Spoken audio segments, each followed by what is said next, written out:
Let's face it, impulse purchases and bad investments are practically rites of passage. We've all fallen victim to the siren song of just one more or the allure of quick riches. Raise your hand if you've ever stared at a price tag, heart pounding with a mix of excitement and caution. Or maybe you've analyzed charts and graphs, weighing potential profit against the risk of loss. We've all been there, grappling with the age old question to buy or not to buy, to invest or to wait. Have you struggled with this question? In this podcast, we will discuss how to answer this question. There is a simple rule to apply when spending money or investing. This is how it goes. If the value to you is greater than its price, it is something that is worth putting your money into.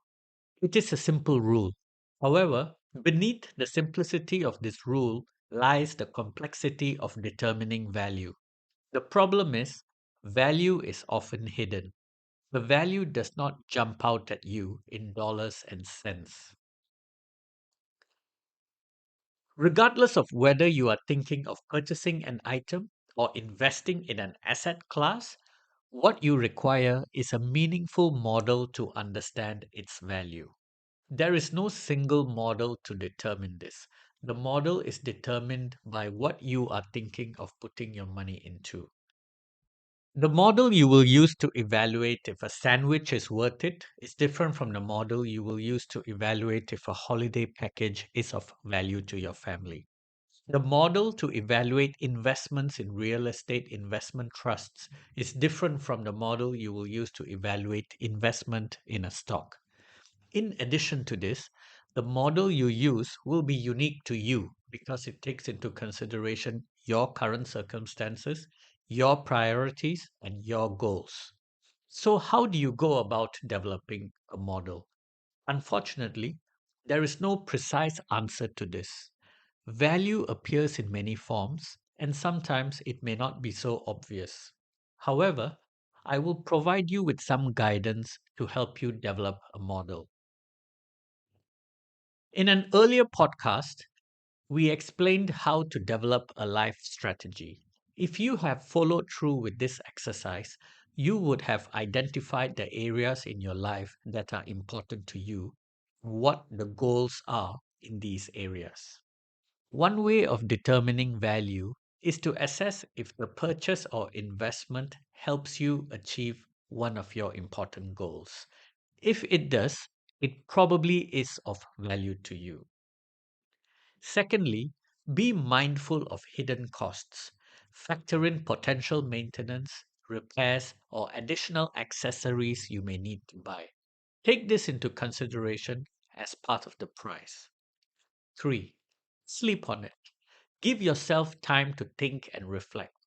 For any large purchases, do spend a few days thinking about it. Understand the other options available in the market and what would be the situation if you did not purchase or invest in it.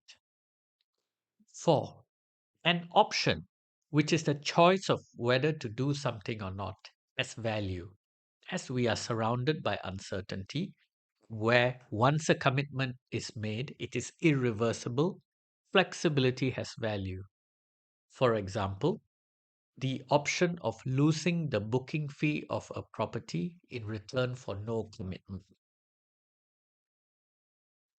It is always helpful to have a qualitative approach to complement any quantitative comparison you have done.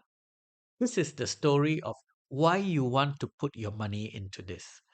But be honest with yourself when telling this story.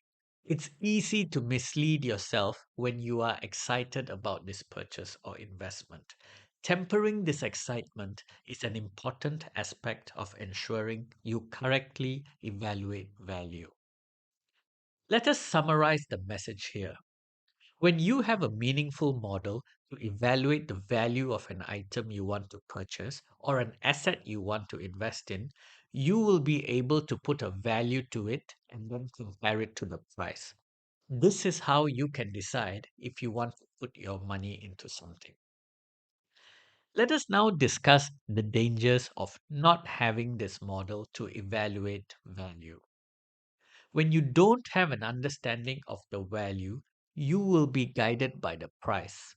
This is extremely dangerous, and you must not find yourself being guided by the price. To explain this point, let us talk about an investment in a public listed stock.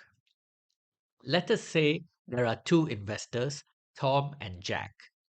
Tom invests in stocks based on understanding its value.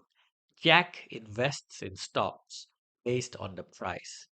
Both Tom and Jack decide to invest in stock ABC, which is priced at 30 cents. The point to note here is that the thought processes of Tom and Jack are very different, although they are making exactly the same investment. Tom believes that the value of the stock is far greater than 30 cents because he has a basic understanding of the industry that ABC operates in and where the demand for ABC's goods and services come from. Jack invests in the stock because he believes its current price of 30 cents is low and has the potential to rise. Let us say that 1 week later, the stock price of ABC drops to 20 cents. What goes through the minds of Tom and Jack? Tom, who understands the value of the stock due to the understanding of the business of ABC and the market it plays in, starts to see even more value in this stock because the price is lower.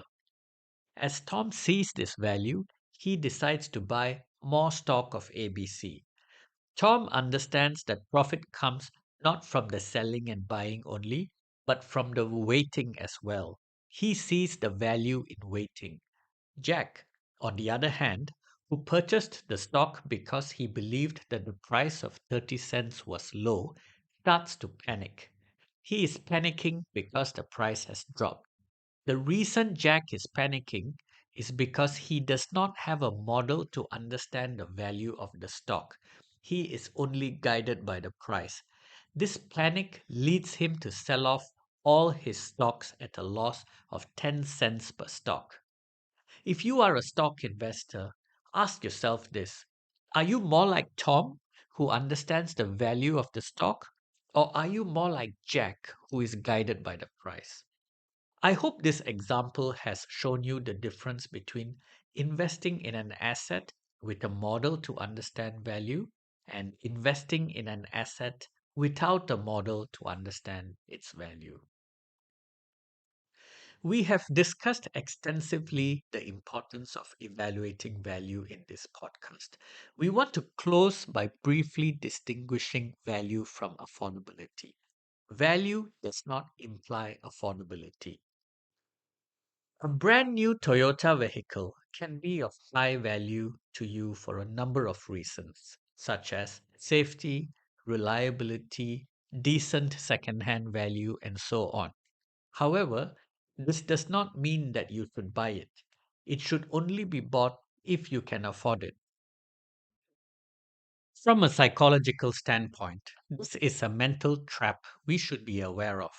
When we have developed a meaningful model to understand the value of a purchase or investment, a valid judgment on the positive value of a purchase or investment can be reached.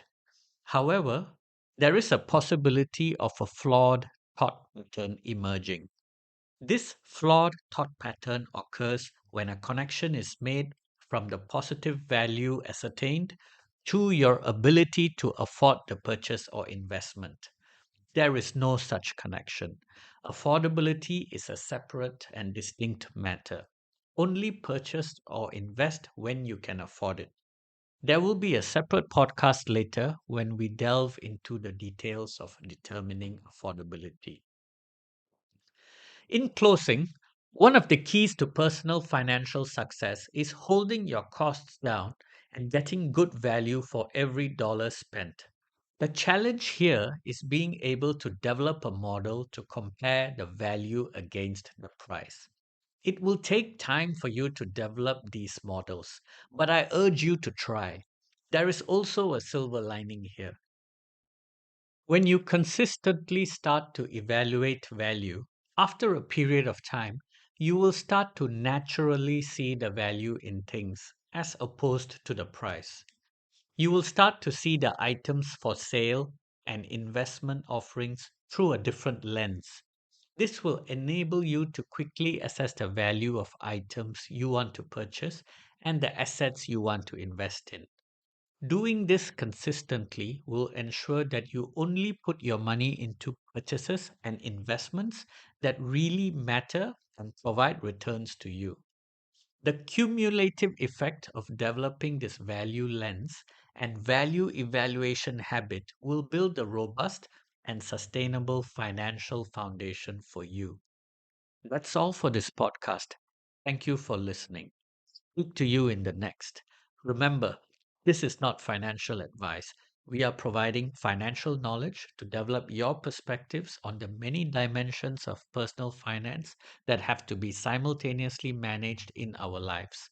Please seek professional financial advice before making any investments.